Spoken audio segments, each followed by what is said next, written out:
la vida en el fondo de los océanos.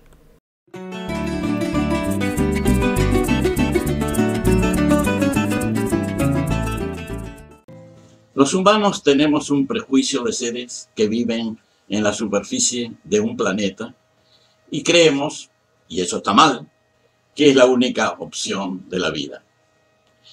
En el fondo de los océanos existen surgencias de gases que dan lugar al desarrollo de ecosistemas muy particulares que se suelen denominar ecosistemas hidrotermales submarinos. Estos sistemas están constituidos por complejas asociaciones biológicas cuyo funcionamiento es poco conocido. Muchos de estos ecosistemas se sitúan a gran profundidad, generalmente entre 1000 y 4000 metros, asentados a lo largo de las dorsales y en otras zonas volcánicas submarinas. Son zonas de emergencia de fluidos ricos en hidrocarburos, gases y sales de azufre y otras sustancias minerales. A pesar de la aparente hostilidad de las condiciones de temperatura, presión y composición química del agua, estos ecosistemas poseen una rica biodiversidad.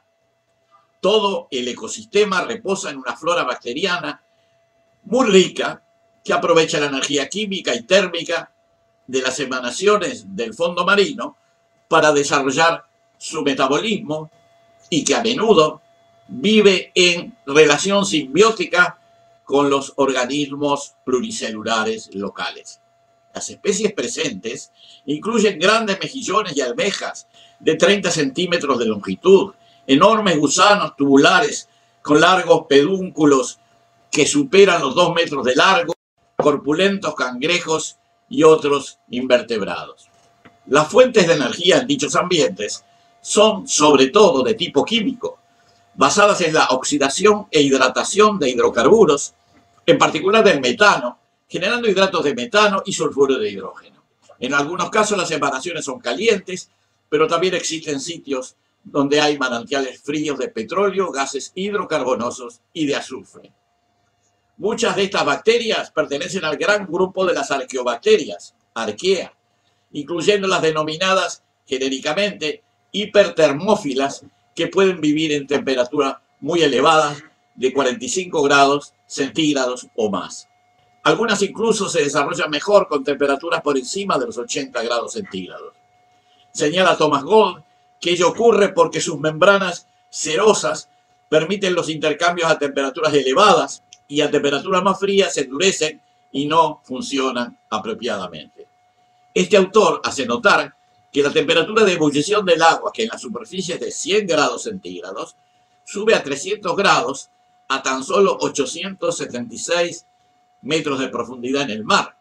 El punto crítico en donde la fase vapor y agua líquida aparecen indiferenciadas se encuentra a 2250 metros de profundidad. En muchas comunidades hidrotermales submarinas, el agua es un fluido supercrítico y por lo tanto no hay problemas de ebullición del agua que podrían afectar los procesos vitales como ocurre en la superficie.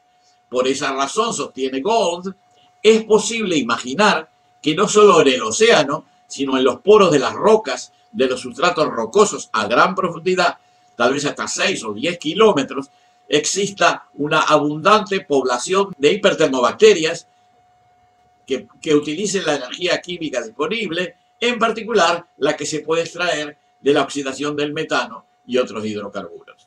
El metano, cuya surgencia está generalizada en muchos puntos activos del planeta, es un combustible biológico particularmente deseable en profundidad porque su densidad aumenta considerablemente.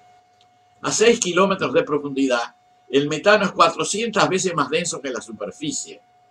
Con esa densidad, las chances de que las moléculas de metano atraviesen las membranas de las arqueas, las bacterias, son muchísimo mayores y facilita su alimentación. En la superficie, los consumidores de metano o metanótrofos son grupos poco comunes, porque el metano cerca de la superficie se oxida en dióxido de carbono y agua y por lo tanto no hay gran cantidad disponible. Sin embargo, en profundidad todo parece indicar, según Gold, que los metanótrofos son la base misma del sistema subterráneo. Este sistema biotérmico profundo es lo que Gold llama la biosfera profunda y caliente, the Deep Hot Biosphere.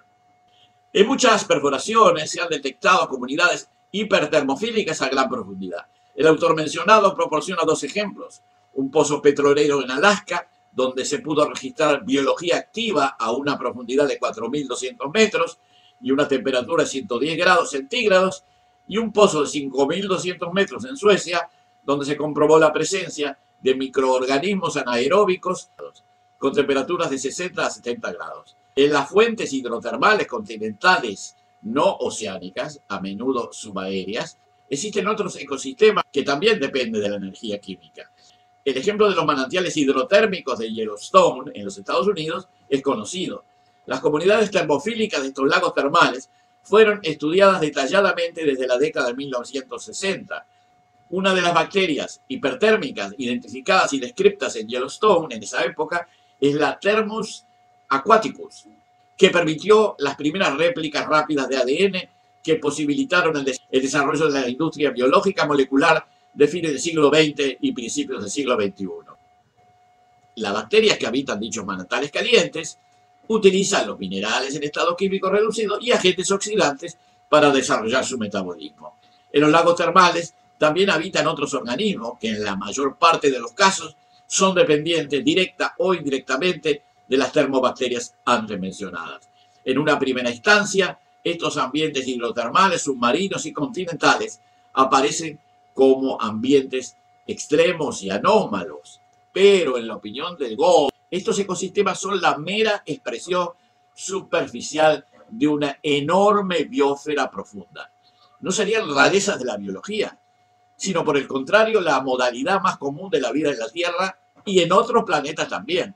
Sostiene este autor, con fuertes argumentos, que en la inmensa mayoría de los casos la vida se basa en la energía química y que la verdadera rareza biológica es la vida de base fotosintética.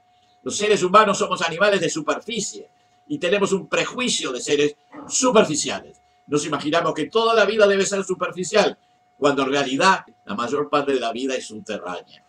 La presencia de vida superficial en la Tierra es un fenómeno muy poco común, que se dio debido a las particulares características de temperatura, presión y composición gaseosa, líquida de la atmósfera e hidrósfera que tiene este planeta, y al influjo de radiaciones luminosas del Sol que permiten realizar la función fotosintética para sintetizar los compuestos de carbono que constituyen lo que llamamos materia orgánica.